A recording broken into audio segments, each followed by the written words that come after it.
Hello. So I just thought I would make this, and so this is basically an outline of what you have to deal with when you are perceiving what's in front of you. And so you start out here in this bottom pyramid with the past. That is what you've got as your foundation, and then you get from that good experiences and you get bad experiences, and you get good events and you get bad events, and you attack good events. In other words, you pursue good events, whereas you escape bad events. In other words, you avoid bad events. Founded on your good experiences and who you perceive yourself to be, which is your past, um, you get your self metrics because you generally measure yourself against and by what is good. You tend to chase the good feelings, the highs, um, and you get self optics based on bad experiences in the past. So optics are what you see. It's sort of like realism in a sense, though not entirely. Um, and maybe it's not fair to call it realism, but basically, self optics. It's what you see reflected in the external world. It's like how the world reacts to you, and so it's basically your grounded self image. Doesn't mean it's necessarily negative. It's just grounded. Okay, and then from there, from self optics and bad events, they form the foundation for mistrust, which is missing trust, and self metrics and good events form the basis of trust, and self metrics and self optics form the basis of knowledge, and that's what you engage with. So knowledge is that inner telling agency you have. In other words, your intelligence.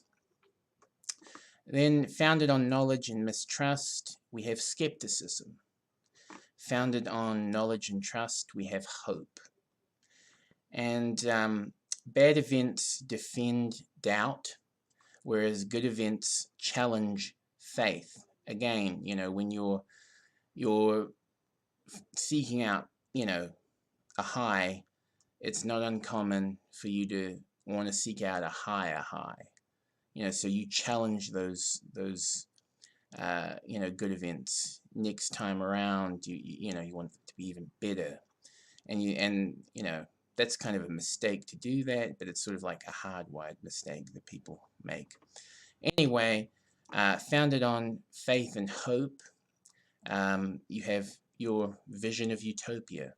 Founded on skepticism and doubt, you have your vision of dystopia. And founded on hope and skepticism, you have the future. And the future, depending on how you perceive it, whether you want to choose to perceive it, in a familiar way. So, in other words, only let in to your perception that which is in your radius of familiarity.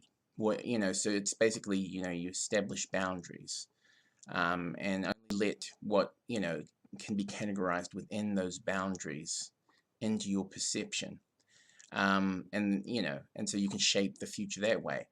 But if you don't do that, then the future, becomes a matter of what is relative, and what is relative is really, it is that which is outside of yourself, essentially outside of your control.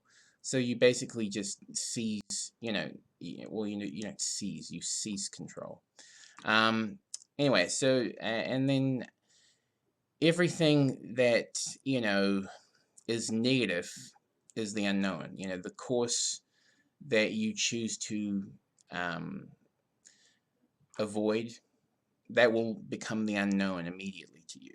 You know, any path that you choose not to go down becomes the unknown. Whereas, you know, you know, the path that you are going down, you know, and that's why the path that you are going down is the known, because it's the tried and true. It's the you know, it's not known in the sense that, you know, you can tell where the destination is, but you know, the relationship. Because here's the thing, you know, people, they don't they don't engage with their future uh, with data in mind.